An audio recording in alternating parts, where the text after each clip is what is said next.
From Tally to Cali, It's time to wake up. Wake up! Wake up! Warchant.com is your ultimate Seminole sports source. And this is Wake Up Warchant, presented by Cummins. Now here's Warchant.com's Aslan Hajavandi And Corey Clark. Wake up! It's Wake Up Warchant presented by Cummins. Coming up on today's show, it's a mailbag. Will the presidential panel course correct the sport? Does tradition matter anymore? And what was the sales pitch to all the quarterbacks? Wake Up Warchant is presented by Cummins. CumminsLifestyle. Follow it on Instagram. We're going to give away some free merch later today, but we're not going to do the ultimate tailgate giveaway, obviously, until the end of the offseason. Stay tuned for that. In the meantime, check out warchant.com around the clock. It is your ultimate Seminole sports source. Thumbs up, rate it, review it, all that fun stuff. Corey Clark joining us from, North Georgia. Georgia, there you go. Well done, Aslan. How are you, man? I'm good, buddy. I'm good. I decided to switch it up. As people know, up here in Atlanta, it's a rental home. Not a lot of furniture here. It's just me and Brady. So my chair that I have here is really uncomfortable. When I do these live, the video shows, I'm like, you know what? I don't care. Nobody cares what my aesthetic looks like anyway. Nobody really cares about me, period, but they certainly don't care about my aesthetic, so I'm going to be comfortable. So I'm sitting in the one piece of furniture in my house that actually costs some money. My couch. Nice. Looks good, man. That's a bachelor's couch, though. You're not a bachelor any longer, my friend. But that's true. But up here, I'm still not a bachelor up here, but there's certainly not a lot of decorative stuff going on. All right, hey, let's get to it. It's the mailbag show. We begin with this question because it's relevant. Not time sensitive, but it's relevant. Wanata 80. Any word if practices will be open to the media? Any chance Norvell changes to afternoon practices? What's the argument for morning when clearly the most important thing is the games which occur in the afternoon or night? It just seems dumb to me. Corey, did you see the schedule? I did, yeah. So it didn't mention any open practices, Aslan. It mentioned a couple of video photo opportunities before a couple of the practices, and they all appear to be in the morning. Yes, is what it looks like. So gonna be morning practices, I assume, and going to be closed to the media and everyone else, unless you're a big money booster. And if you are, please come on Warchant and tell us what you see. Thank you. Again, we mentioned on the show yesterday, they would practice all the spring practices were always in the afternoon. So this is a change, moving spring from afternoons to mornings. Now, does that mean he's going to move fall from mornings to afternoons? I don't know. I don't think so. It seems like they want guys to get all their football in the morning and then be able to focus on school related things. So, but we'll ask them. We'll ask them later today as you're watching this on Friday. We are going to have the coaches' luncheon. It's going to be interesting, Corey. It's all in the museum this time. So it's not the big, expansive varsity club. But I think when Willie was here, we did media day inside the museum. So I'm sure they'll just have chairs all scattered around. We can ask him if he plans on practicing in the morning or not when it comes to fall. But yeah, I mean, I don't know. 2 windows is nice. They only gave us 1 window in the fall to film. I don't think they gave us anything in the spring, if I'm not mistaken. Yeah, and they're back to doing it with a spring break in the middle of it. I just don't know why they wouldn't wait until it's done or try to get it all in before. But I think one season they actually waited and they delayed it so that it would not interfere with spring break. But most years they do have that spring break window built in. So yeah, and I would say honestly, like I have been lamenting morning practices, but it was mainly I lamented morning practices personally because I don't like getting up in the morning. And so to go watch a football practice at 9 o'clock, I know that's not early for most of you, but for a sports writer, it is anyway, this sports writer.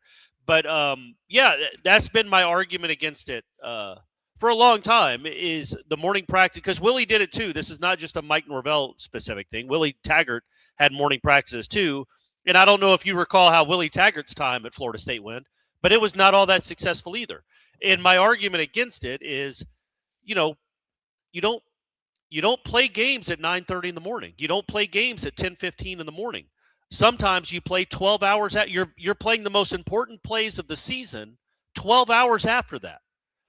So and I don't know enough about sleep science and body clock, but I would just think if you train your body to always be operating at peak efficiency at 11:05 a.m. or 10:30 a.m., then maybe at 8:30 p.m. are 6:15 p.m. in the fourth quarter of a 3:30 game. You're not used to playing at that moment. You're also not used to, like, these kids must get up at 6:15 in the morning. And if you play a night game, I know because I used to do it back in high school, but I would get up at 6:20 in the morning to go to high school. By the way, can we get rid of that? Like, why do the high school kids have to go to school first? It doesn't make any sense. No. Right? Like, the elementary kids are the ones that are bouncing off the walls at 7:30 in the morning. Get them in a classroom. Let the high school kids sleep. It's never made any sense that the high school kids start at 7:15 in the morning. Clark Hutchavandy 28. We're setting the platform. That is my platform, and I'm doing it just for whatever state you want that. Elect me your governor. That's my first priority. That and ending the ejections for targeting. But so I think that a lot of college kids probably like to stay up a little later, maybe go to bed at 12:30, 1 a.m. Then they have to get up 6 hours later and go try to practice. It just doesn't seem efficient when you're dealing with college kids. They're not pros. They don't have families. Most of them don't have families.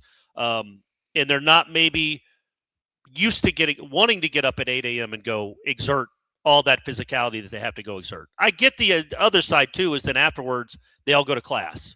And you make sure they all go to class. I don't think it jives with trying to be at peak efficiency at 4:30 in the afternoon on a Saturday. That was way too much on that. I apologize. Won't debate you on that one. First question in the mailbag was from Jimbo11. Says, we all know there needs to be reforms to how college sports are operating in the portal age. Do you think the meeting President Trump is having in the White House on Friday with notable sports people will lead to meaningful solutions? Well, no, I didn't anyway. But then when I saw Ross Dellinger, he's on 3, right? Is he one of our guys? He is. Yep. Yeah, well, part of the team. Yeah, that's what I thought. He tweeted out that one of the attendees at the meeting is Clay Travis. And it's like, okay, well, you just don't take this seriously. Clay Travis is a bozo. He's a donkey. He is. I don't know why you wouldn't have anybody that actually is in the sports world, like maybe a college athlete. That might be a good place to start, or one that was a former college athlete recently, as opposed to Clay Travis, man. That makes me, I wasn't taking it seriously anyway, because it's just, it's counting on the government to fix this. I hope it happens, but I'm just not very confident that it will. There's too many competing thoughts and too many competing ideologies. But to have Clay Travis and Ted Cruz, what did they know? What did they know? They don't know anything about this. In I guess Tim Tebow and Bryson, like Tim Tebow, I guess would have been a good one, but he's not going. Bryson DeChambeau at least was a college athlete at SMU, a golfer. I mean, again, this is all about football. It should be nothing but football players, or mostly football and basketball players, because that's what all this is. That's what all this entails, is football and basketball. And yeah, if you don't. I don't care about – this is not anti-Clay Travis because of his politics. I'm not even sure what they are. It is merely the idiocy that he's so performative.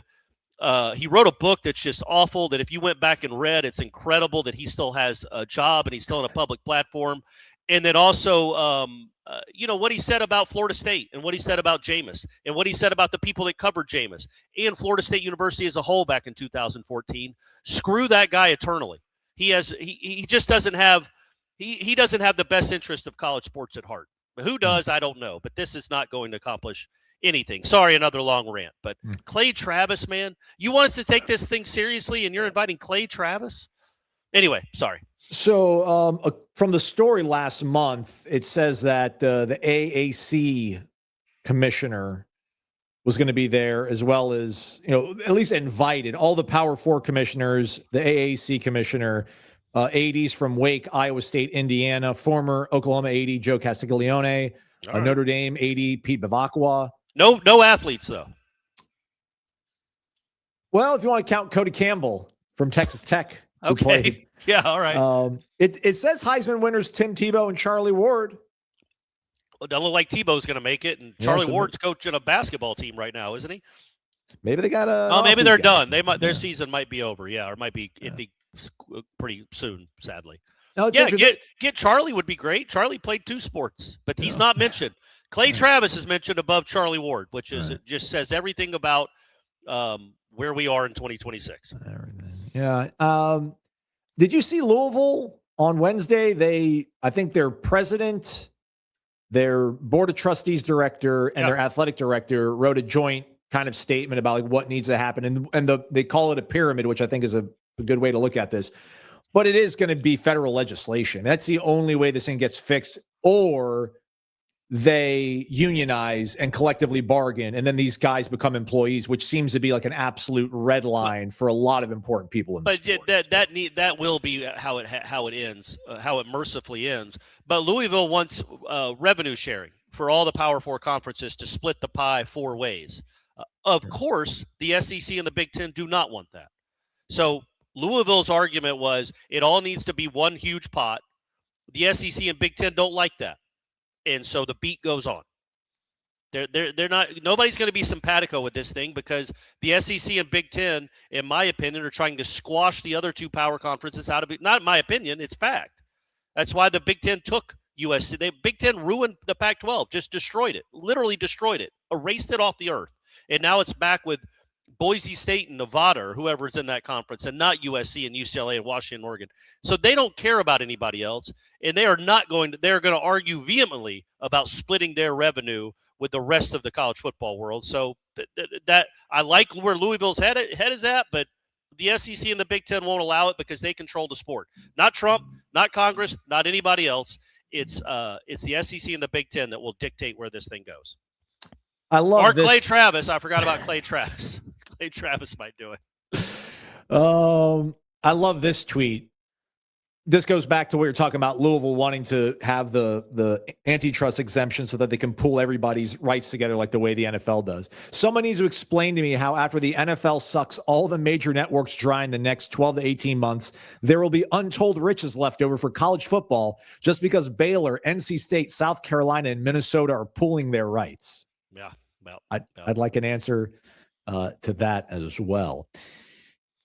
I did have high hopes that maybe something's going to happen good on Friday, but I now seeing the roster of people that are going to be attending, my optimism again, has dipped. maybe I'm being way too negative. I just, again, not hearing any athletes' names.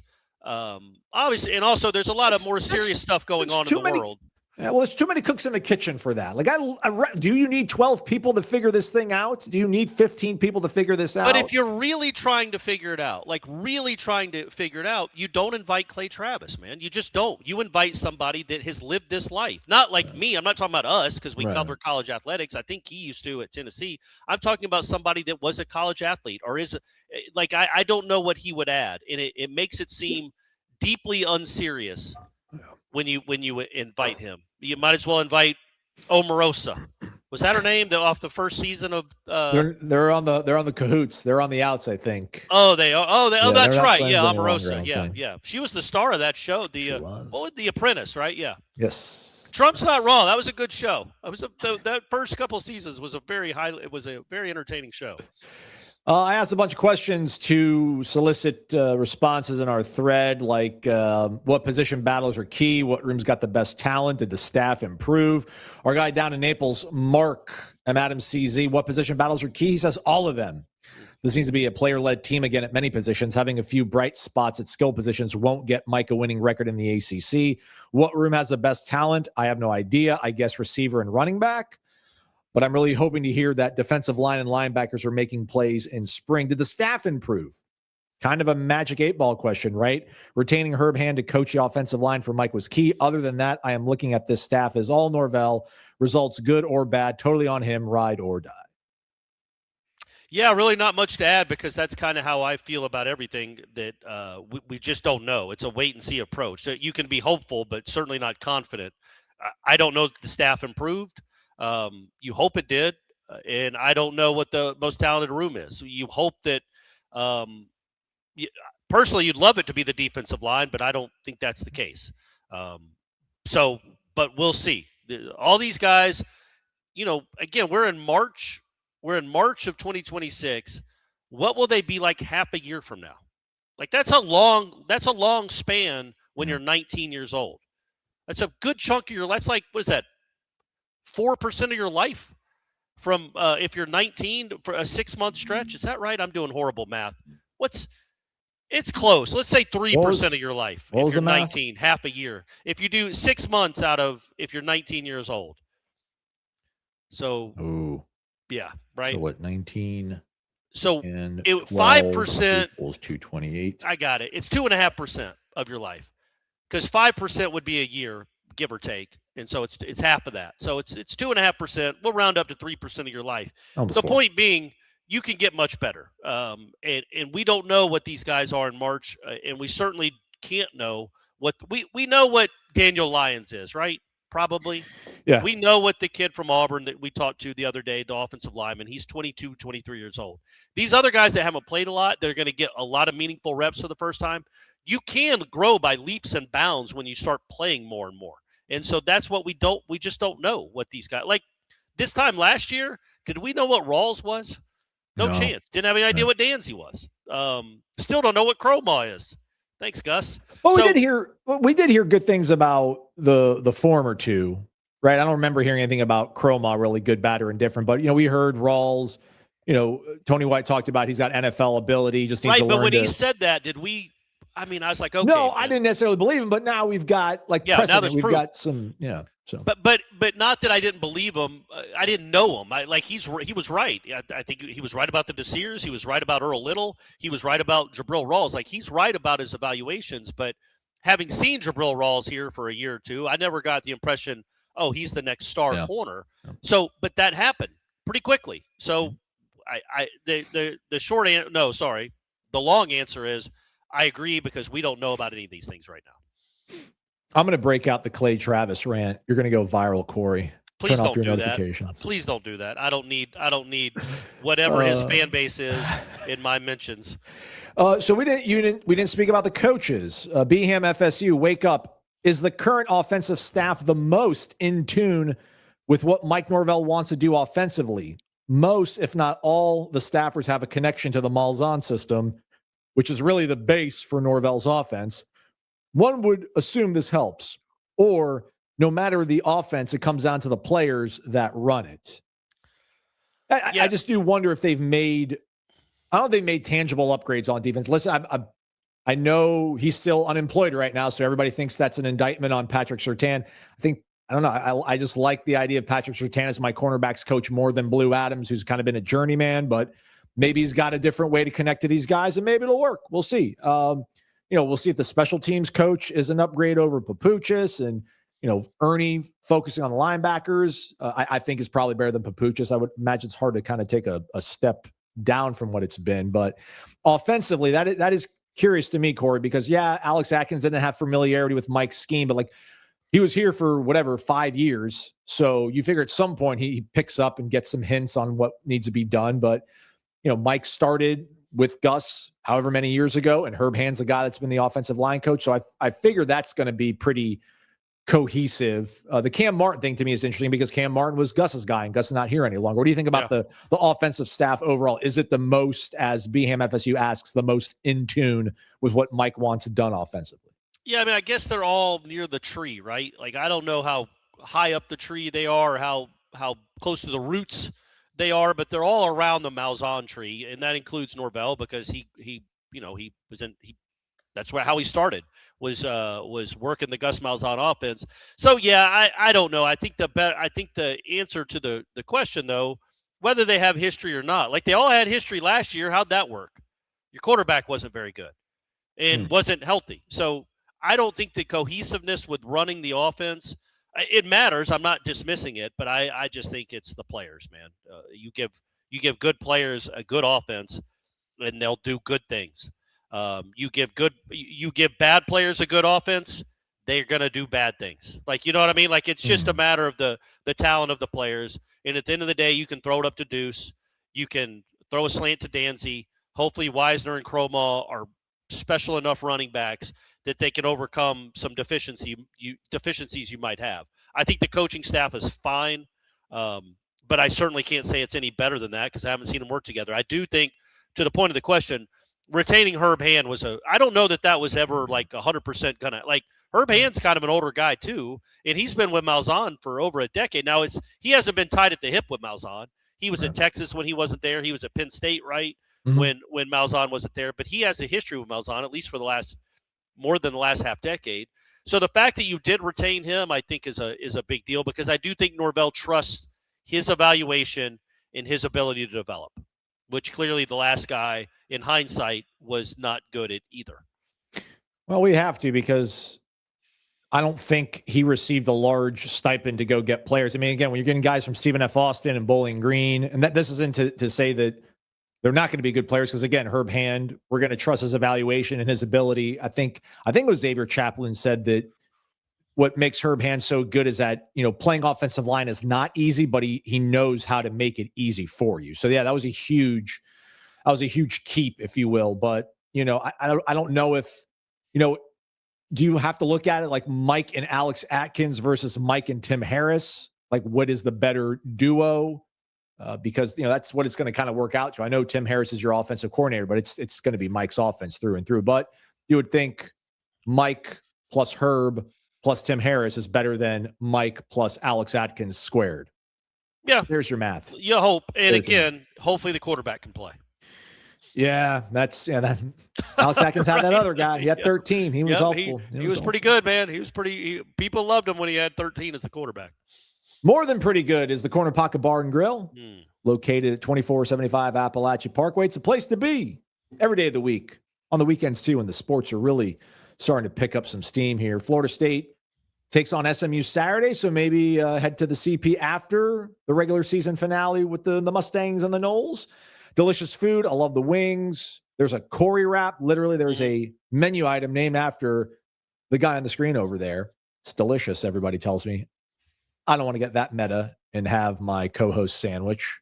Maybe one of these days. Yeah, wouldn't that be cool? Yeah. That'll be another bet. Although I'm 0 for 2 on bets with you, Corey. You'd have to go eat a Corey wrap in the Corner Pocket. Yeah, wrap. And we'd film it. Yeah, that's a good idea, Aslan. Maybe if I'm ever going to be able to do the JCS charity golf tournament, maybe we'll do a hole where like whoever gets closest to the pin, if I don't get closer within your distance, I have to. You'll eat a Corey wrap. Eat a Corey wrap. But we're making it sound like a punishment. It's not a punishment. I know. I was going to say, delicious. You should want to do it, man. It's awesome. It's great. Live music on the weekends, jukebox, 7th Hill Tap Room downstairs, like UFC fights, UFC cards. And again, soccer, they will change footy. the TVs for you. They will change. You have to get someone. They will change the TVs for you. They do take that seriously because they know they're a sports bar and people want to watch sports, their own specific sports. So if you want to watch an FSU baseball game, an FSU softball game, if you want to watch the Knicks, ask and see what can happen. But yeah, they're a sports bar. That's what they want to do. They want to show you sports. Corner Pocket Bar and Grill, 2475 Appalachia Parkway.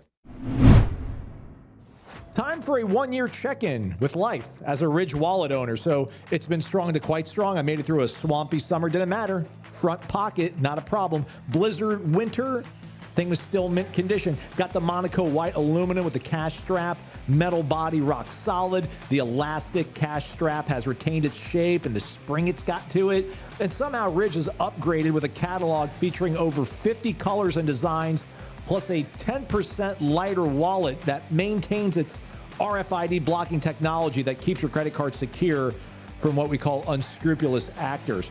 Try it and save $10 when you use promo code WAKEUP. No matter what you pick, Ridge has got free shipping, 99-day risk-free trial, and a lifetime warranty on all their products. Go to ridge.com/wakeup or use WakeUp at checkout at ridge.com to save $10 off your order. We're back. It's Wake Up Warchant presented by CumminsLifestyle. Follow it on Instagram. Actually, you know what? This is as good a time as any, I would say, Corey, as we come out of break to give away some free gear, right? Let's do it. It's the monthly drawing, courtesy of our friends over at Cummins, a swag bag up for grabs. You just got to have the best question of the month, and then you get entered into this, but you ultimately want to be into the grand prize drawing, which you also got a spot in. Can't guarantee you're going to win that one, though. Corey, how many times should I hit shuffle? 4 times. Ooh, 1, 2, 3, 4. Why'd the colors change? That was weird, yeah. Did it even change the order? Or did it just change the colors? So there's going to be a lot of people appealing this. Well, the 3 that don't win are going to appeal. Don't appeal. This is a 4-time spin right here. Here we go. Oh, the winner for Had February. them all the way. Summit 2001. Never in doubt. There we go.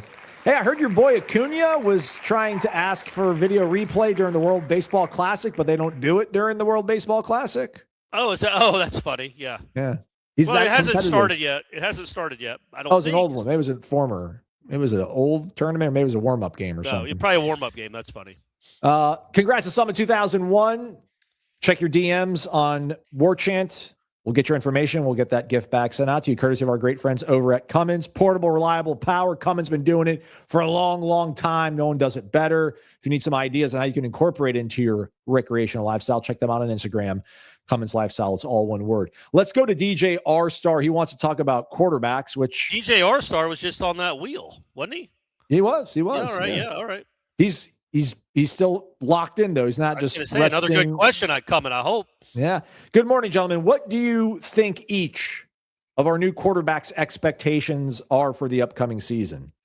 Or what do you think each of our new quarterbacks' expectations are for the upcoming season? That makes more sense. Do we believe Daniels feels it's his job to lose? Does Sperry think he has a legitimate shot to start this year? And what about Malachi Marshall, top-rated JUCO quarterback who can't get here till the summer? Does he think he has a chance to start in the fall, or is he hoping to be ready to compete with Sperry for the spot in 27? How do you think this was all sold to them during their recruitment? Thanks. Well, so Sperry doesn't count for that last one because he was already here. I think with Daniels. Yeah, but what was he told that after Tommy didn't get his waiver approved? Right? Like, I would think, yeah. I mean, look, I think in the beauty of this, unlike the last 2 years, I think they're legitimately being truthful when they say this is going to be an open quarterback competition. We're bringing in somebody else, but he is not guaranteed the spot. And you're not going to say like, man, have you seen his numbers? He's not a Heisman. This ain't Mendoza or Carson Beck or Cam Ward. I don't think you downplay the guy you're bringing in. That wouldn't be nice.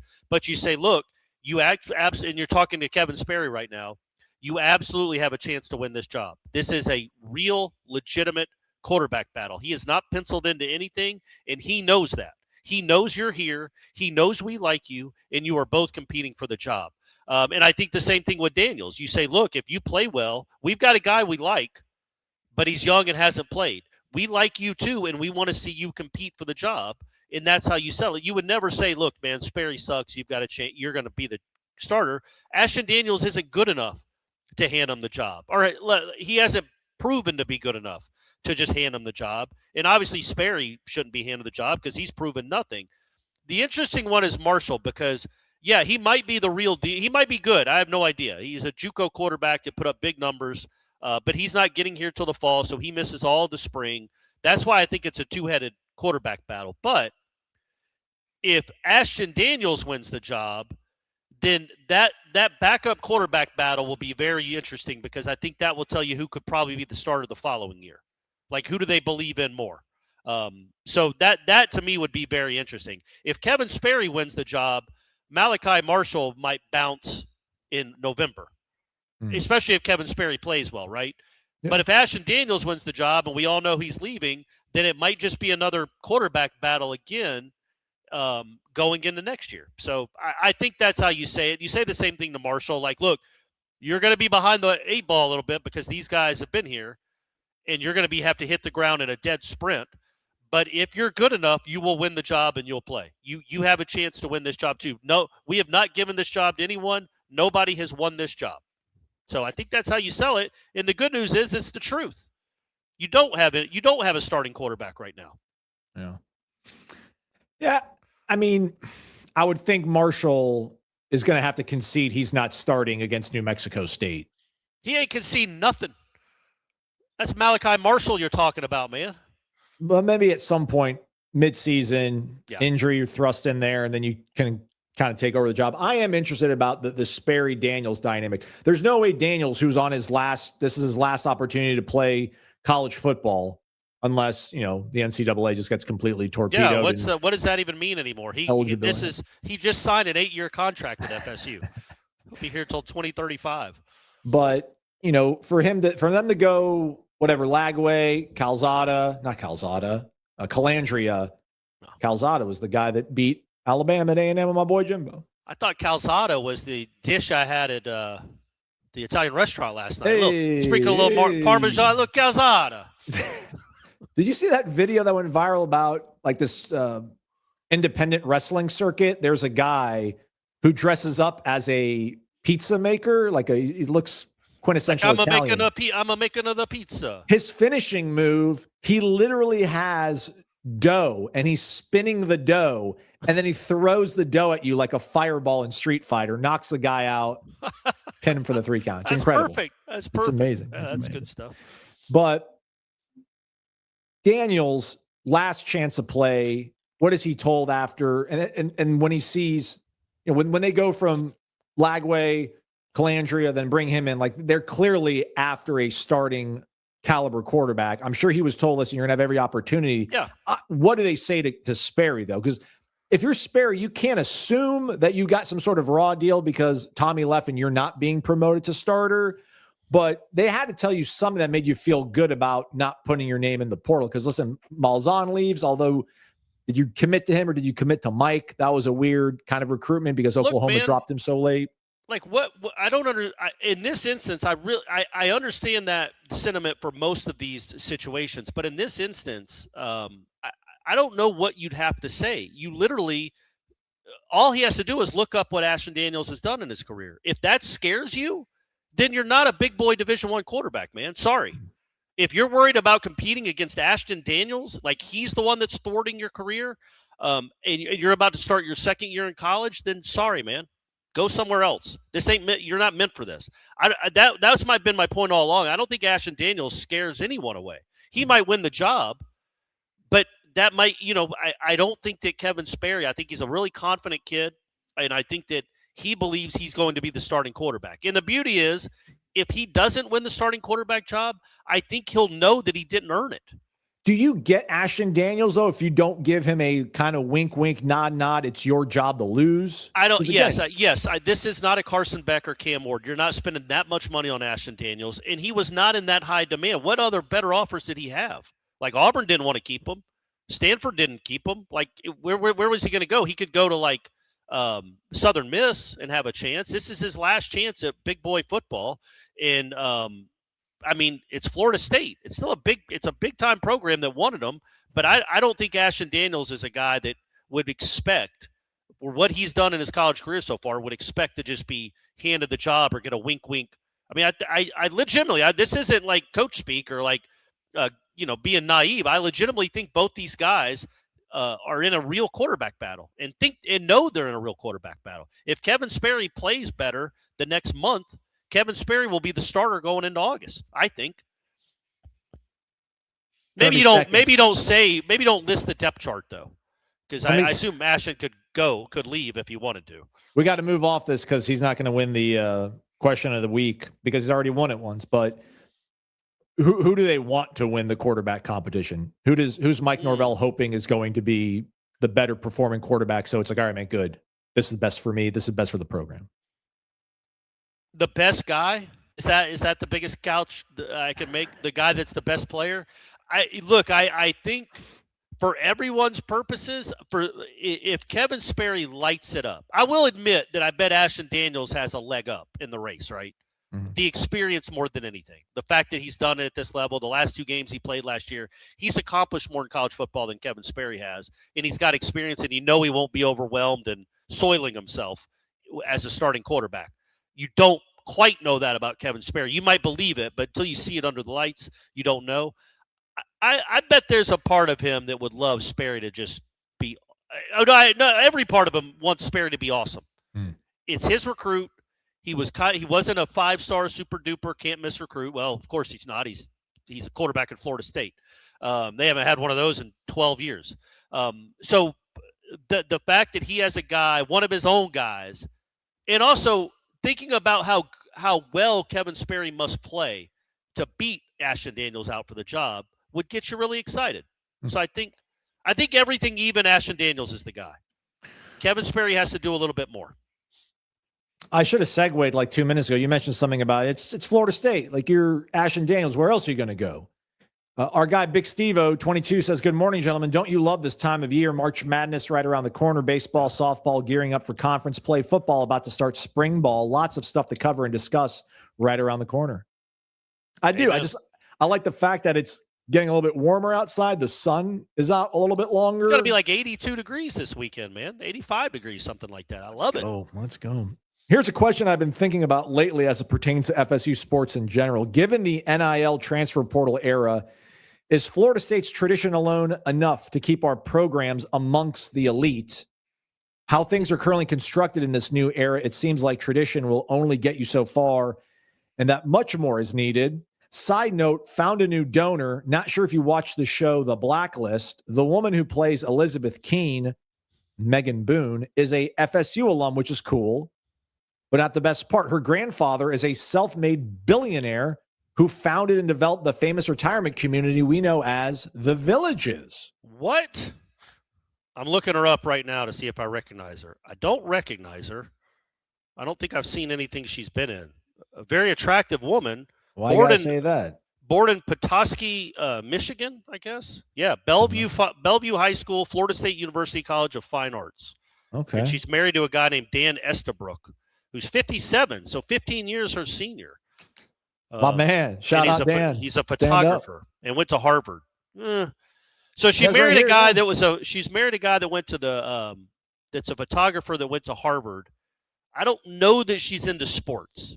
I'm not trying to be stereotypical or generalize, but the quick bio that I'm looking at doesn't look like she's into sports in any way, shape, or form. I hope I'm wrong. All right. All right.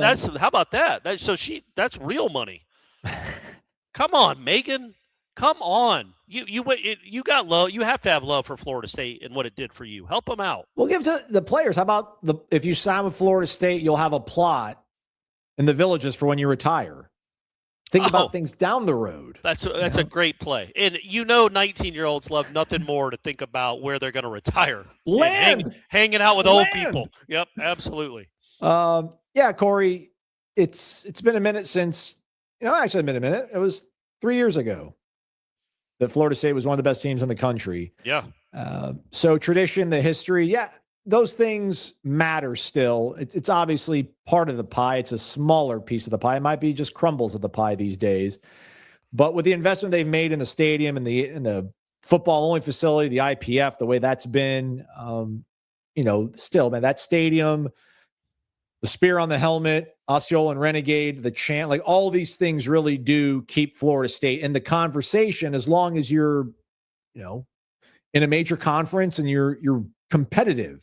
I mean, they're still kind of in a major conference. They haven't been all that competitive the last 2 years, though. Corey, does tradition carry you still in this day and age with NIL and everything? And how much can it carry you? Well, first off, I want to say that Megan Boone, she was born in Michigan, but she was raised in the Villages. Oh, okay. Because I guess her granddad was there, so that's why she was in the state of Florida. So her granddad was the developer of the Villages, and her mother is the director of sales at the Villages. Nice. So they're rolling with that Villages money. That's like just something, the change they find in their car could get Florida State a great wide receiver next year. I would say, to answer this question though, it's never mattered less than it does right now, right? Again, we saw who won the national championship this year. Tradition clearly doesn't matter that much. But at the same time, Ohio State, Georgia, Alabama, Michigan, Texas, they're all still pretty good. I would just say you've got to make the right decisions. You got to make the right coaching hires, and you've got to make the right roster decisions. Like, look, I don't like that team in Gainesville any more than any of you guys do. I don't like that program. But we would all agree Florida is a perennial – I don't know if perennial is the right word anymore, but they're a football power. They're one of the blue bloods in football for what they did starting in 1990 with Steve Spurrier. Nothing before that, literally nothing. But from 1990, you would say they're one of the blue bloods. They've been irrelevant in this sport for about a decade and a half for the most part. Like, they had a couple years here and there, a couple of lean years, but they're on their fifth coach since Urban Meyer, their sixth coach. They haven't gotten it right since Urban Meyer. So in the point being, even before the NIL stuff happened, if you made a couple bad coaching hires, nothing could save you. Like you were destined for mediocrity. So let's get the coaching right, and then then maybe that helps the NIL. I do think tradition matters, but it's like a tiebreaker, right? Yeah. I think location matters more than that, and it's really. It keeps you relevant, though, right? Like, that's why Nebraska probably still can get some guys on campus. It's why Southern Cal can probably still get some guys on campus. I mean, there is that aspect of it. Yeah, I was going to say, I think, though, that more than tradition, I think it's location, the fact that you're around so many good athletes in this area, in this part of the world, especially the state of Florida, that helps. Tradition, though, when it comes to bags, like it's like saying, is a star wide receiver going to sign with the Packers or the Saints? If the Saints offer him more money, he's not going to care about the Lambeau Leap. He's going to New Orleans, even though the Packers have more. The Packers have more tradition. What about Deion said? What did Deion say? If somebody drafted him, he was going to ask for so much money, they'd have to put him on layaway. Yeah, that was Detroit. I think it was with Detroit. The Manning but that was family, also 38 years ago. Well, I'm saying, but the Mannings, what they did so that Eli wouldn't end up in San Diego, there are some franchises where you're like, do you want to go to the Jets and the Raiders, or if you have a choice between them and the Niners? Sure. For the most, there are a few of those, especially like if my son was a great quarterback, I would not let him play for the Jets. I would tell him he's retiring. That's just where quarterbacks go to die. But and their careers go to die, I should say. But more often than not, it's about the money. You would agree to that. It's the money that matters. And so everything being equal, if the Saints and the Packers offer you the same money, you might go to Green Bay because you love the fans, you love the history, tradition, and all that. But that's only if everything's close to equal. Yeah. So I think the tradition can matter as long as you're close with the NIL. And I think location would send it over the top. Like, again, location is a real feather in the cap of Florida State. It should be anyway. You're in a state with no income tax. You're also in a state that has sun and beaches close, and a lot of these kids are from this state. So that should matter to me probably more than tradition. You see Mississippi's trying to pass some legislation that will make their NIL deals for their players tax deductible or tax free. And I don't want to be that guy, but I'm going to be that guy. Hey, be nice about my people in Mississippi. Yeah, they could use the money. It's going to be like, wouldn't it be nice to, for 1 year, just tell teachers they don't have to pay a state income tax? Right. Yeah. Our nurses. Yeah. But no, the right guard. Make sure we get him on campus. Sometimes, man. Sometimes. The dam's about to break, Corey. I think the dam's about to break. I welcome all the ridiculousness. Well, now that we got Clay Travis on the case, this thing's going to be solved by Monday. Random_John continuing the conversation. Good morning, guys. We are told tradition matters, coaching matters, development matters. All of it's true. But economics and incentives usually win in the long run. Like you said, Corey, if all the money's equal, right? Human behavior tends to follow opportunity, and right now the opportunity is clearly tied to NIL resources. So are we still competing primarily on recruiting, coaching, and development? Or are we quietly moving toward a system where the schools with the strongest donor funding simply outbid everyone else for roster talent? Because increasingly it feels like programs are building salary structures just without the caps or rules professional leagues have. Well, that's exactly what's happening. And yes, until it gets, if and when it ever gets fixed and solved, this is the issue. It's like people aren't operating with the same budgets. They're not operating with the same rules. We can be mad if Mike Norvell doesn't put together a roster that's as good as Texas Tech's, but he doesn't have the money to offer that Texas Tech does, or Ohio State does, or LSU apparently does. So, at some point it's like, are you mad at the Rays? Are you mad at Kevin Cash because he can't beat the Yankees? Like, he doesn't have the money. Like, you can win. So, and I'm not comparing. I don't think Florida State is the Rays to the Yankees in this scenario. But yes, I do think that the NIL, at the end of the day, the money is what matters most right now. But I do think that will be fixed, because this is a country that loves sports, right, Aslan? You would agree to that. We love sports, but we love the thought of equity in sports and fairness, and everybody has the same chance. That's why baseball is in a real pickle here, and they might have a long labor strike, because the Dodgers having 5 times the payroll as everybody else in the National League, or 3 times the payroll, is absurd, and it's not good for the sport. And it does make everybody that's a fan of those teams, and I'm a fan of the Braves, and the Braves have their own issues. They don't spend money wisely, and they do have a pretty sizable salary, roster salary. But anyway, it makes you feel like you don't have a chance, man. And why we like college football and why we like all our sports is they're all theoretically on the same level playing field. I think it's like why America, until the last 6 years, I guess, or 5 years, liked NASCAR more than Formula One. Because NASCAR, all the cars are built the same. It's supposed to be just who's the best driver. There are no money, can't buy wins. You have to go race and win, and you're all racing the same type of car. But in Formula One, good luck, man. Like McLaren wins, and I just finished the season that just debuted on Netflix. That's why I'm caught up to everything that happened. It is beautiful, man. Like, I didn't remember anything. Like, I would see on the bottom line that Lando Norris won a race, or Max Verstappen did this, and I'd be like, oh man, that's going to ruin my watching experience. Nope. It's completely gone by the time I watch it. I'm like, wait, is Lando Norris really good now? So anyway, that's why Formula One, it's like they get the best drivers, but they also get the most money. So it's really hard. You're not on the same level playing field. Aston Martin has no chance to beat Mercedes. I know, but McLaren was a middle field. They were a middling midfield team for a minute there. Now they're did they win the Constructors Cup, or did Lando? Hey, I don't want to spoil it. No spoilers, everyone. But yes, they did. They did. And Lando held off Verstappen at the end.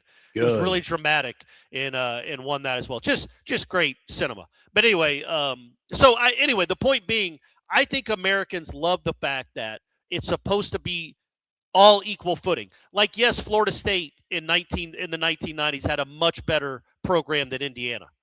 But Florida State, other than location, didn't have anything extra to sell Indiana, as far as like, we're going to give you twice as much money. We're going to give you $500,000. Indiana's only giving you $100,000. No, it's just like people wanted to go play for Florida State because they were really good at football, and they had built it up and earned it. They had built up the tradition. They had built up that the status. And now you can just go buy status. And I don't think this country likes that. And hopefully it will be. I know I probably wasn't very articulate there, but I hope that I do think that that will be changed, because we don't like viewing sports through that prism that, the teams with the best money just win. That's why the NFL, other than gambling, that's why the NFL is so popular, man. Literally. No. 18 teams can get in the playoffs. 20 teams can get in the playoffs. You're not going to get bored of winning, but maybe you get a little complacent. I mean, that goes back to the tradition component of this, where like Oklahoma's never going to stop going all in to try to win a football national title. Like Florida State never is. Like, will Indiana in 10 years, if they end up just making a playoff 3 times in the next 10 years, but they don't win the national title, will it be like, all right, like that was fun and everything, but let's try to get basketball back on track? I think there is a potential component of that, where I don't know how many of these schools, it seems like Texas Tech, for as long as this is going to be lawlessness, they're going to be the biggest bandits and the outlaws out there. Like, is Phil Knight, like, is Oregon going to always be all in, or will Phil Knight, whatever, when he passes on, whoever takes over his fortune is going to be like, you know what? I don't think it's a really prudent move financially. So. Wouldn't it be cool, though, Aslan, if that wasn't even a concern? That just like everybody, you don't have to prove how much you care about your sport by sending gobs of money to it. Mm-hmm. Like, the sport takes care of itself. You just get to be a fan. You don't have to support the program, or else it crumbles. That's an interesting point about Indiana, real quick, because I went to the Florida State Georgia Tech basketball game on Saturday, and I grew up a Georgia Tech basketball fan. I grew up in Atlanta. They had some great teams when I was growing up. Georgia Tech used to be awesome in basketball. Yeah. I told Brady that, and he's like, wait, what? Or no, I told one of Brady's friends. Brady did know that. But I told one of Brady's friends, he's like, wait, what? And I'm like, yeah, man, they made the Final Four in 90. They made the national championship game in 04. They had Kenny Anderson, Dennis Scott, Marbury, Bosch. Like, they were and then you look at that program now, and it's just gross. It's a beautiful arena that nobody's in, because they have not been relevant in 10 to 15 years. And it's really painful, because I grew up loving Georgia Tech basketball, and Georgia Tech basketball used to be a fun product and a good product. And I was like, wouldn't it make sense for Georgia Tech to just quit caring about football for a couple of years and get basketball right. What are the odds that Georgia Tech can ever win a football national championship, do you think? I know we just went through the Indiana, but Indiana doesn't have to battle Georgia for recruits. Right. Georgia Tech is never going to be the top dog in college football because it's never going to be the preeminent program in its own state, and it won't be close. It's not close. Georgia Tech, the odds of Georgia Tech winning another national football championship, I would say, are 1 in a million, 1 in 10 million. But basketball, if you devote the resources to it, 1 in 50. Why can't Georgia Tech be UConn?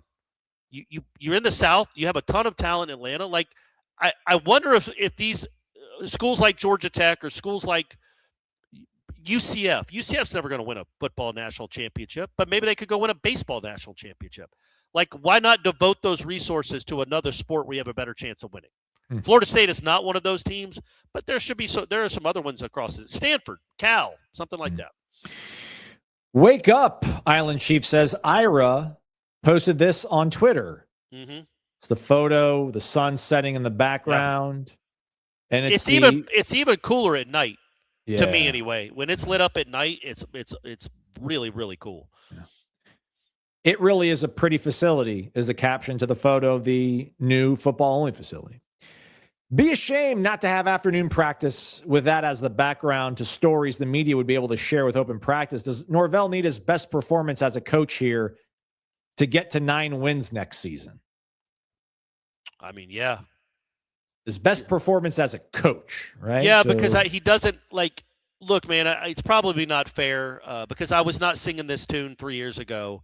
But in hindsight, the 10 wins in 2022, at least 9 of them anyway, and all of the wins in 2023, besides Florida and Louisville, were all because of Jordan Travis.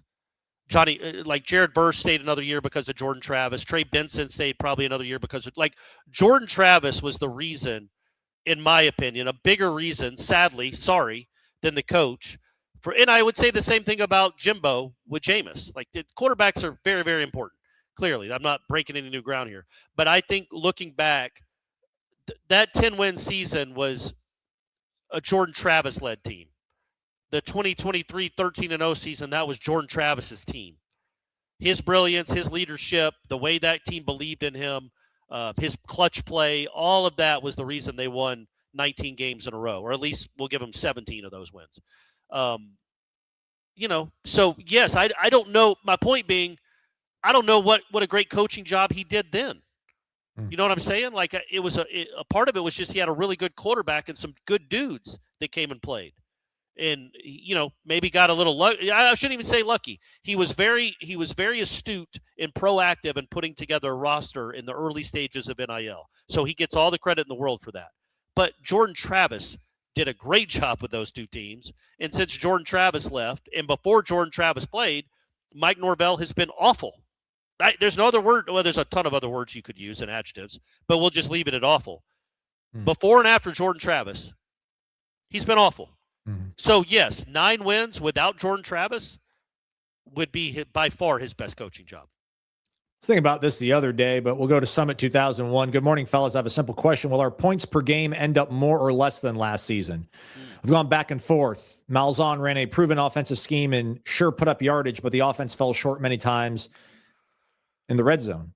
I feel many of those pieces will remain in place, but Mike, in basically a do-or-die situation, may be able to push the right buttons to improve scoring inside the 20 and not stall as often. I just hope he has taken that 30-yard lateral pass for no gain out of his playbook.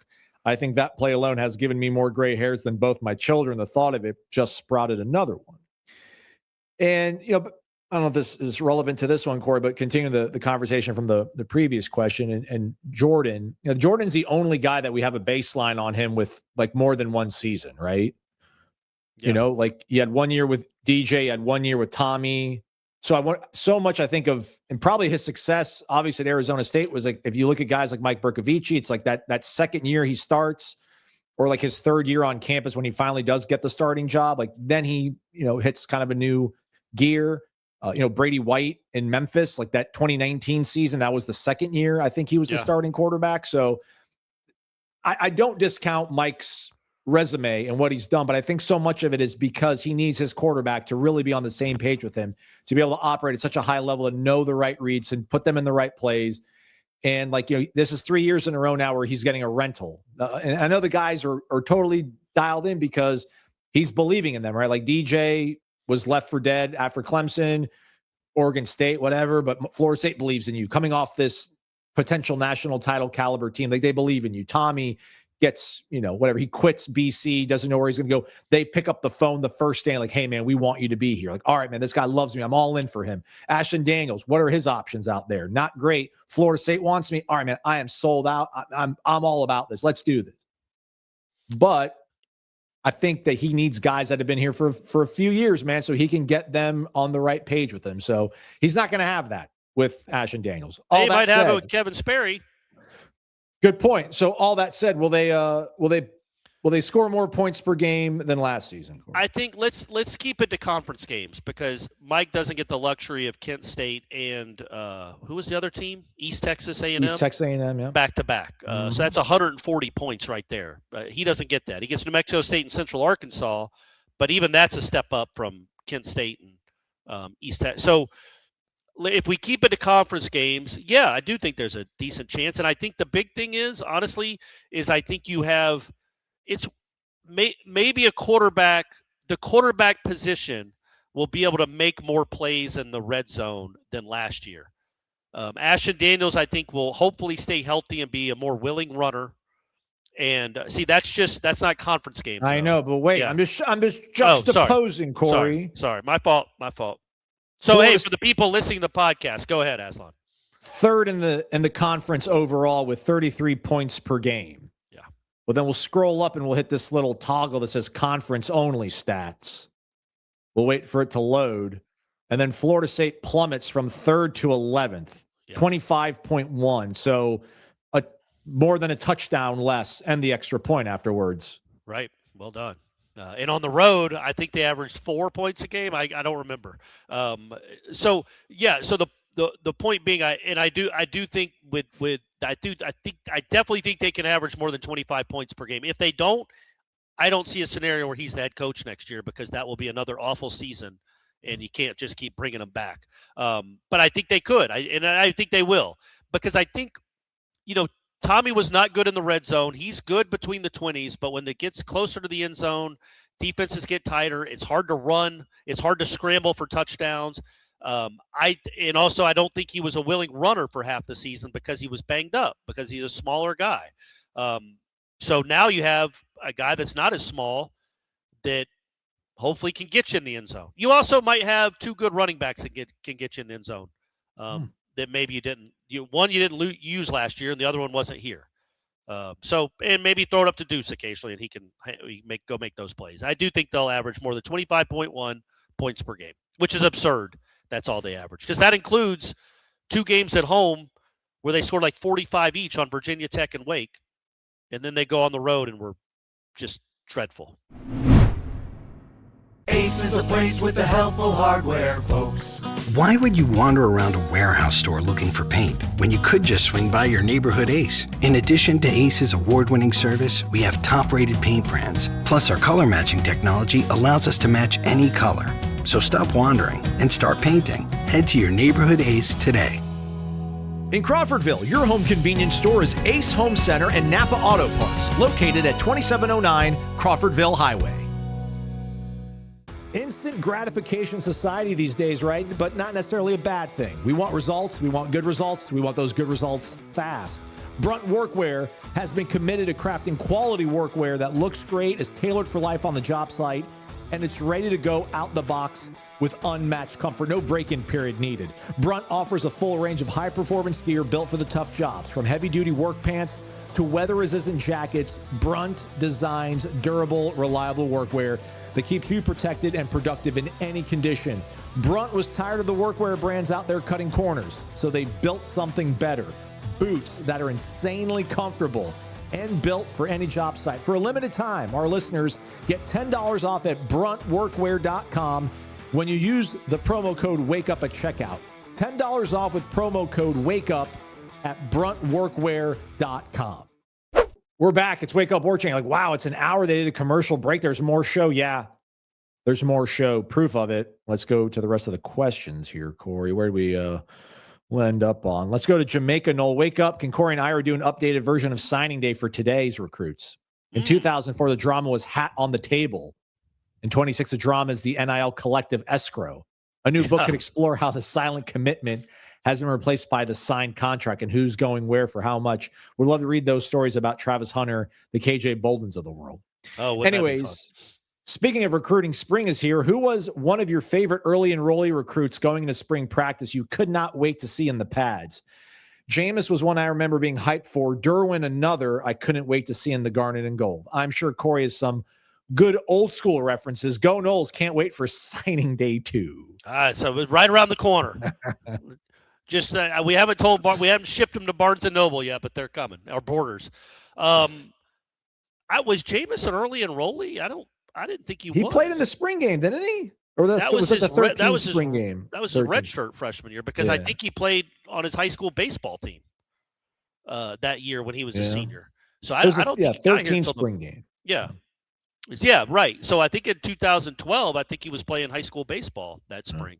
And playing it well, if I remember correctly. I got one. Go for it. Lorenzo Booker.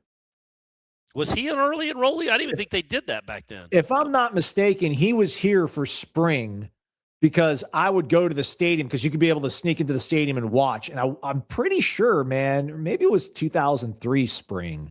But I remember, well, no, because 2003 spring was Lorenzo Booker's first time on campus was 2003 because he was part of the 2002 signing class.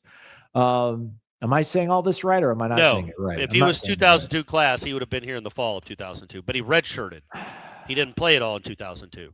All right. I remember which was the first sign that maybe 2003. When he redshirted his freshman year, I know they had some good backs. Yeah. But when he redshirted as a freshman after being the number one player in the country at a position like that, you're like, okay, maybe he's not that good. Yeah. Maybe he's not the next Warwick Dunn. It was 2003. You're right. I'm sorry. It's a great question. I don't really have an answer to it. I'm trying to think of one that I was like super excited to see, but you have to understand that since I've been doing this as a job, Mike Norvell is the only coach that's open practices. When I was here with Jimbo, he didn't open practice, so we didn't get to see any of that. And Willie didn't open practice. They might open one, but not enough to get a real sense. So it was hard to get excited about seeing somebody in a spring practice because we never got to watch spring practice. Norvell's the only one we've gotten to do that for. And not to take a shot at the guy, but what recruit has he brought in where you'd be super duper excited to go see? Like, we got to go see Hakeem Williams. Yeah, maybe. And that wasn't all that exciting because he was not nearly as good as Van Dravius that first spring. Yeah, Hakeem's a good answer. Hakeem? Chroma might have been the guy last year if we were able to watch, but we were not able to watch. But it's a good question. We just didn't get to watch a lot of spring. We haven't gotten to watch a lot of spring practices before Norvell. I feel like I skipped over somebody accidentally. I'm sure. No, I think I did bounce back up. All right, Quinn67, spring football. Azarie. I think he was an early enrollee, and I think he had a good spring. And I was excited to go watch him. So I'm going to give Azarie the compliment there. All right. And that's it's not Dion, but Azarie is an NFL player. He was a good player here. Yeah. I didn't get to see Derwin. I would have loved to see Derwin and Jalen. They didn't let us. Wake up, spring football about to get fired up, and our Noles are going to be striving for excellence. While most fans may not be overly excited about hearing rhetoric or the rhetoric, rhetoric or rhetoric? Rhetoric. It is time to get to know the team we will be cheering for in the fall. We appreciate all the info Warchant provides. Thank you. My question this week, if you had gone just as a fan, which game over the past 6 seasons would you have wanted to attend and why?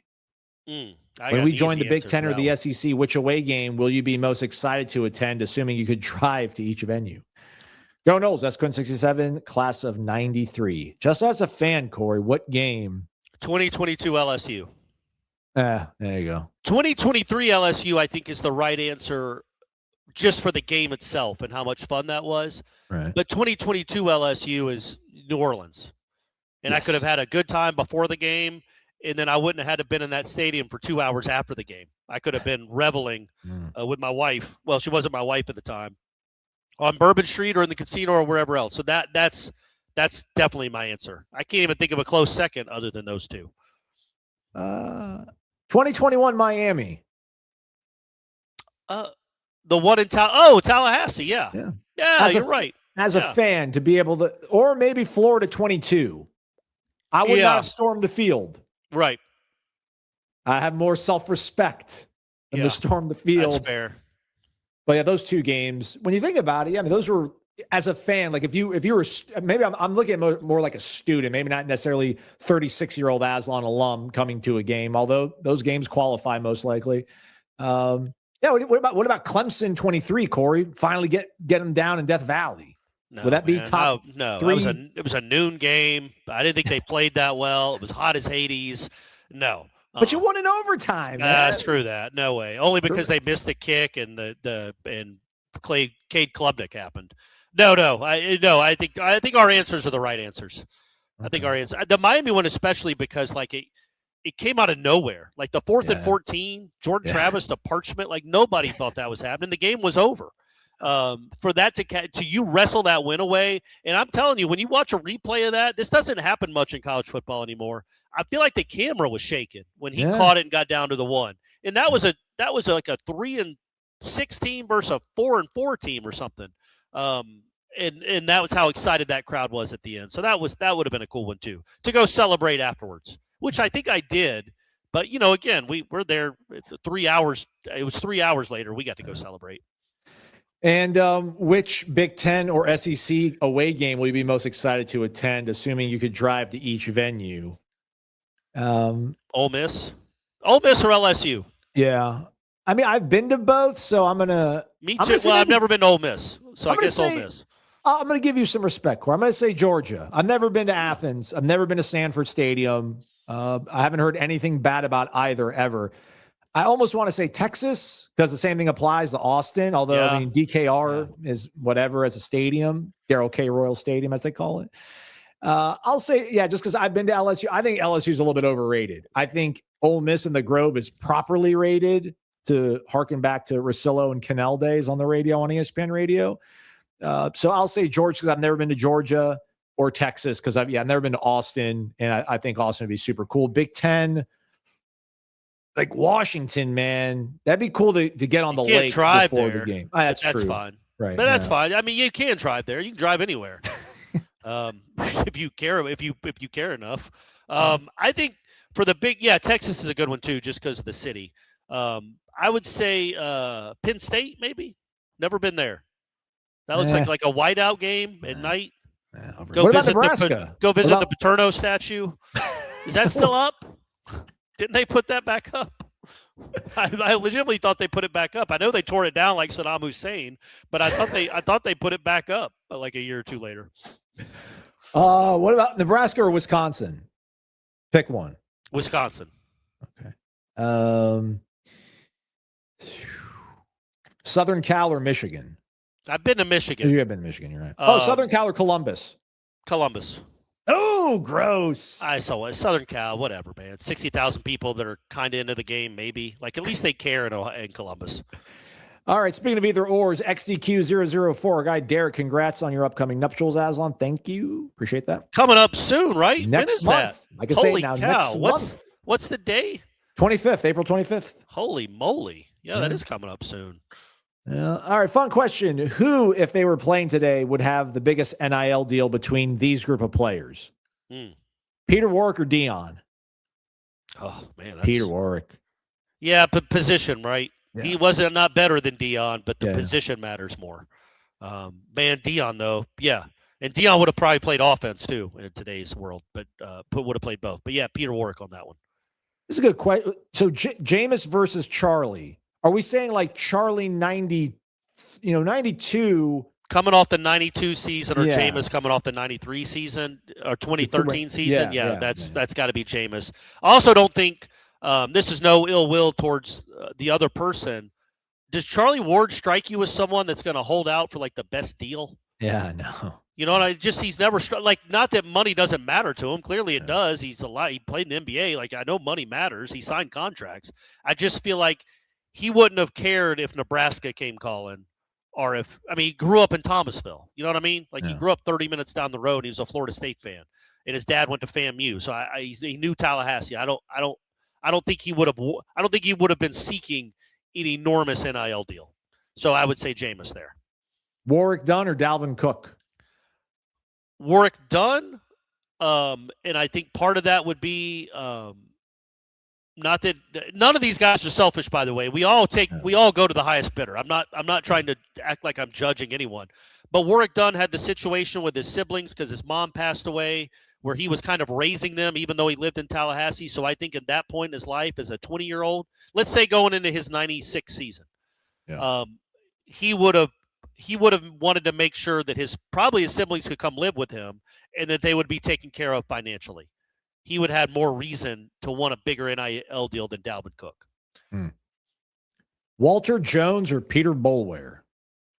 I'd say Peter Boulware Boulware. because of the position, right? Yep. Just the impact of the position, the guy that's going to have 16 sacks in a season. Walter Jones is a better football player. That's why he's in Canton. Peter Boulware was awesome in his own right, but just the position, just the impact you can make at that position, I think. Good questions, though, right? They would all made a ton of money. Luckily, Bobby Bowden didn't have to deal with stuff like that back then. Was Peter Boulware on the 93? Was he like a freshman, redshirt or anything on 90? I'm trying to think, because Walter Jones is obviously here for 1 year. He wasn't part of a national championship team, and he's a Hall of Famer. And then Peter Boulware is not a pro football Hall of Famer, but it's interesting. If he did, he redshirted. He played 95 was like his breakout year, and then 96 was when he was the All-American, him and Renard Wilson. So I'm not sure if he was on that. He was on the 93 team, yeah. But he couldn't have played much. I can't imagine. I didn't have any stats. Yeah, so he redshirted. So, yeah, he was on the team. He got a ring. But, yeah, going into that 96 season, I think Renard Wilson was actually considered a bit better prospect than him. He might have been drafted. I don't remember who was drafted first. They were both awesome. They were both All-American defensive ends. But, yeah, Boulware was a big name by the time his last season came around. I think it's the last question. Jay Browna Knoll, wake up. My question is amped up by Cummins and is as follows. 2 seasons of losing have left most fans with zero faith in the current head man and honestly the administration. At what point does the cost of change outweigh the hole that is being continually dug up by FSU in all aspects when it comes to football? Recruiting and winning should never take backstage to poor contracts at this university. Seems like we were one step away from never the way they have handled things the last 2 years. Thoughts, and thank you, guys. Yeah, I mean, it's kind of what we've been, I don't even say if arguing is the right word, just debating for the last 4 months, since the Stanford game, really. It's a lot of money, and it's just a lot of money. It should never take a back seat to winning. But, again, when you don't have a guarantee that the person you're bringing in is going to win either. I mean, just think about the perpetual cycle that Florida's been in. But Florida didn't have to pay people $60 million not to coach. So they replaced one mediocre coach with another mediocre coach and another mediocre coach. If you're going to replace Norvell with another mediocre coach, which you can't do that. You can't be scared to make change because it's change. But if it's close to equal, you want to give this guy as much rope as you can to see if he can climb out. And that's what this year to me represents. That's what he means by climb, is climbing out of the well like baby Jessica or something.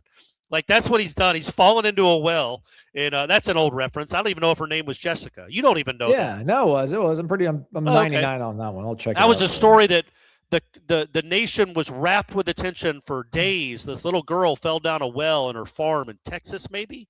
Yes, Midland. There Midland, you go. Texas. And they couldn't. When was that? Like 86? I was like 87. And they weren't 87. sure how they weren't sure how to get her out, but they did. There she is. She got out of the well. I don't know how long she was in the well. 58 hours she was in the well? Good Lord. Well, at least they could throw her food and stuff. Right? She was only 18 months, though, so it's not like they communicate real well at that age. That's tough. That's a tough deal. They got her out, though. It's crazy that it took them 58 hours. I'd like a little quicker problem solving there. I know a well might be hard to get into, but it seems like it would have been easier than that. Gosh, like the girl in Silence of the Lambs got out of the well. quicker than 58 hours. Like, dude, I'm just looking like 8 inches. Like, how does even an 18-month? Oh, it was only 8 inches wide that she fell in? That's what it says. The free here from the 8-inch well casing about 22 feet below grade. So you can't like excavate around it and like just get out of. Hey, obviously, Aslan and I aren't rescuers. Well, the rescuers' jackhammers were also inadequate as they were designed for downward rather than horizontal drilling. So if you're going to get stuck in a well, Midland, Texas is a really good place probably because there is so much oil and drilling and all that. They'd be used to it, but I would have thought 2.5 days is a good long while to be down there. I would have thought that would. Is she still alive? Huh? She's 38 now? 39. Yeah. Good for her. I don't even know what I was saying. Florida State. How would we get on baby Jessica falling down a well? Oh, the rope. So you're giving Mike Norvell a chance so he can climb his way out like baby Jessica had to, or however she got out of there, because he's fallen down a well. And you don't want to spend you want it to succeed because it's in your best interest. It is in Florida State's best interest for Mike Norvell to be a successful head coach, at least for the next couple of years. We all agree on that at this point. It is in their best interest for them to have a good season this year and for him to turn it around, and then they will certainly not assign him to an extension anytime soon. You whittle down that contract, and you hope he keeps winning because that is a ton of money to pay somebody not to coach. That is a ton of money that, frankly, not many schools have. You would make do with it, and you might have to if he sucks again this year, but you don't want that to happen. So that's what they're left with. I think this year, if they struggle again and are mediocre again, especially if they're bad, if they have a losing record, I just think it's untenable. I don't think at that point you can sell to your fan base anything other than we care more about saving money than we do fixing this. How much of it is saving money versus we cannot afford this? Well, it's the same thing. Isn't that the same thing? I don't know. I think differently? It's we have the money, but like, I don't want to do this versus like, we don't have the money. Like we made all the phone calls. We only can come up with $25 million. Like we're not even close. Or it's like, all right, man, everybody's in, but like, they're not really that excited about it. They're really pushing us to give them some more runway so they don't have to pay for it, you know? Yeah. So it's a. I gotta stop saying runway, by the way. That's been my word. Yeah, I got that into our lexicon, and I feel like I blame myself for that. I use it too often too. But yeah, so I get what you're saying. You don't just stick with Norvell because he costs too much to fire. That is not how you operate a business. I think in this particular instance, Iris brought this point up a lot too. There were not a lot of coaches in this cycle that really excited you, not a lot of up-and-comers. And you can say just not having Norvell is exciting. But it also, in the short term, you going and getting John Summerall probably doesn't change your fortunes at all in 2026. You're going to have a mediocre season-ish. You just are. Like you're starting from scratch. He's not Signetti. You might do a little bit better, but is that worth $60 million better? And that's what it's probably not what we care about. It's not what we care about. We just want to see football wins, but they have to think like that because they signed such a ridiculous contract in hindsight 3 years ago. And now they're kind of tethered to it. But I think another bad year, which now you can't go into year 8 with this guy having 2 winning seasons. Can't do it. You cannot do it. I'm sitting here now telling you that you cannot do that. It is untenable. They want him to have a winning season so they can get their feet under them and be in a better position to win. You know, if he's mediocre the next year, now you've cut the buyout in half and you've got a better chance to be better sooner. Is their thinking. I'm not saying it's smart. I'm on record. I would have fired him after the Stanford game. But they didn't. He's here. We got to live with it. Maybe during the spring break when, there's no practice, I'll try to dig it back up.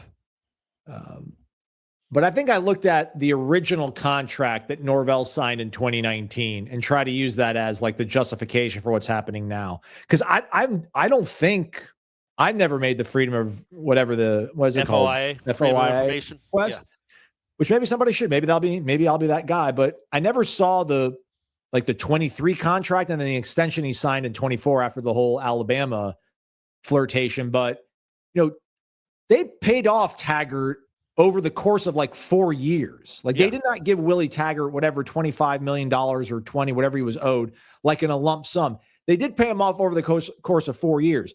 Now, still, it is still $60 million. That still hurts. But man, if that contract, and I didn't see it, I thought, I was arguing that, I'm like, everyone keeps talking about $60 million, but you have time to pay it off. Yeah. Looking at his contract in 19 that he signed, it said like he was owed full. What if he gets fired for without cause? Like it's owed to him within like 90 days of termination. I think when they rewrote this contract, it was different because it was such a big contract. I do think I'm almost positive they spaced it out, because I think the number we kept hearing was 13 a year that you would owe him until it was paid off. Somewhere they wrote a 13 a year. That's the listen. We shouldn't. But then you got to pay Summerall $7 million, so that's $20 million for your head football coach for 4 years. I know, but that's a lot. I got you. Yeah, again, for Summerall, it's not Cignetti and it's not Saban. It's Summerall. That I'm telling you, I'm not agreeing with it. I want to point that out. The Stanford game was the end for me. Hopefully, he can win us all back. But it's not just as simple as they don't care. They have a lot of things that they're juggling, including trying to get out of this conference. And they don't have infinite amounts of money. Not until the Villages starts funneling their money. What's our actress lady starts funneling Jessica that money Boone? from the Village. Something Megan Boone, maybe? Megan Boone, yeah. Yeah, I got to look that up. I want to get her name right. I want to get her name right because she's going to mean a lot to this program. It's Megan Boone. Megan Boone. Sorry. We keep just talking about these numbers. What's the record have to be? Like, is anybody even that excited if they're 8-4, right? And they lose their bowl game, they're 8-5. Who's the quarterback? If Sperry's the quarterback and looks good, there's some excitement. But again, excitement. Who cares?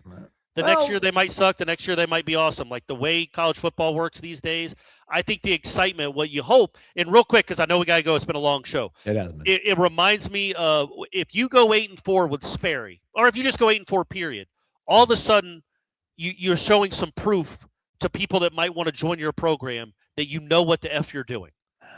Because they don't right now. There's money involved. Yeah, but look, let's throw it over to Luke Laux. There's money involved in those players too. They're not playing for free. The guys that are going to be on the roster next year are going to be paid. But do you not think what they've done the last 7 weeks matters, even though most of those guys won't be here next year? It's the proof of what he is as a coach, the proof of what he can do for you and how much his team can improve. I think that matters. That will matter, even though you still have to pay. You got to pony up. That could be that's why 8-4 could possibly matter. Nobody's going to be doing cartwheels. Nobody's going to do cartwheels. You're still going to have to go pay. But at least there's some guys, I think, that these last 2 cycles, especially this portal cycle last year, Florida State had no chance. Unless they overpaid by 10 times the amount, they had no chance to get him because they didn't believe in the head coach. They don't want to come here and lose. Do we think that's something I know that I think Jeff and Tom have mentioned so many times? When you find yourself in this position, you have to overspend to get guys. Do we think they've overspent like maybe Micah Pettis, they might have gone over the top to get him on campus, but nobody else that was I don't know. Do we think they maybe Deuce last year? Maybe to get the Desirs to stay. You have to overpay, stuff like that. I think you probably have to do, but I mean, it just stands to reason. But when you get to that level, Georgia pays, Ohio State pays. They don't have to pay exorbitant amounts of money to these guys. They don't have to blow away the next closest offer to get these guys to come play for them because the guys want to go play for winners and they want to go to the NFL. But you still got to be paid. But that matters too to them. So that's why it goes back to the very beginning of the show with the history and tradition. All that matters too. All those are like tiebreakers. Winning is a tiebreaker. Tradition, history, location, all that is a tiebreaker. But they're not winning any of the tiebreakers right now because they're not even in the race with some of these guys because they've been so bad. So that's what's got to change. And it's going to change this year. And like we said at the beginning too, the whole sport's going to change probably by next week. Now that the brains are on the case, that's right. And they're gonna figure it out finally. All right, we got to pick the best question. I think this last one might have been it, but I was thinking we go to Big Steve-O because the tangent that you went on with the Villages I thought was top tier peak Corey Clark. Oh, that's great. Yeah, and he's the one that let us know about it. But I think the baby Jessica. tangent was a little bit more epic when it comes to you. So we're going to go with the last question. Surprisingly, we're going to go with Jay Brown and Noel. I think that. Sorry, Steve-O. Did you say Steve-O? That's just my brain being weird. Nobody. Maybe Jessica hasn't been mentioned on a podcast probably in 10 years. So that's just my brain doing that. So I apologize, Steve-O. But Aslan runs the show. Fired up, Corey. Give us some power on the way out. Press the button. There we go. It has been a generating discussion sparked by Cummins. Congratulations to Jay Brown and Noel. That's the question. A very good question, by the way. Didn't want to dismiss that. It's a very good, diminish the question. It's a very good question. The dollars, the cents, the Mike Norvell saga, if you will. Generating the most discussion. He will be entered into a monthly drawing with everybody else this coming month, March, for a Cummins gift bag, T-shirt, I think a portable battery, maybe a hat. There's always cool things in it. They usually let me know. But he's also entered into that end of off-season grand prize drawing, ultimate tailgate giveaway, 20 folks at your tailgate. There's a bartender there, private bartender, drinks, tables, tents, chairs. They're going to set it all up. They're going to tear it all down. Where am I going to stay? I don't have a Yes, you do have a hotel room. Hotel Indigo is going to step up and give you a hotel room. College Town, baby. College Town. Yeah. Who else is giving this away on a podcast? Nobody. So show your love to Cummins. Follow him on Instagram. Subscribe to warchant.com. Get involved. Ask a question. You can get into the drawing. You can win the ultimate tailgate giveaway. For Corey, I'm Aslan. Thanks for listening. Don't forget Luncheon Friday. So around noon, check out Warchant. We'll probably have a quick synopsis of everything Mike Norvell said at the podium, and then we're going to speak to every assistant coach. Probably have a Warchant rap. I bet we'll have a Warchant rap, Byron and I. Yeah. John Garrett will speak to him as well. So you thought that, what are we going to do between now and football season? So it's almost here, guys. Spring is here. Let's get back into it. Subscribe to warchant.com. Hit the thumbs up on the way out. He's Corey. I'm Aslan. Thanks for listening to Wake Up Warchant. Presented by Cummins. Cummins Lifestyle. Follow it on Instagram.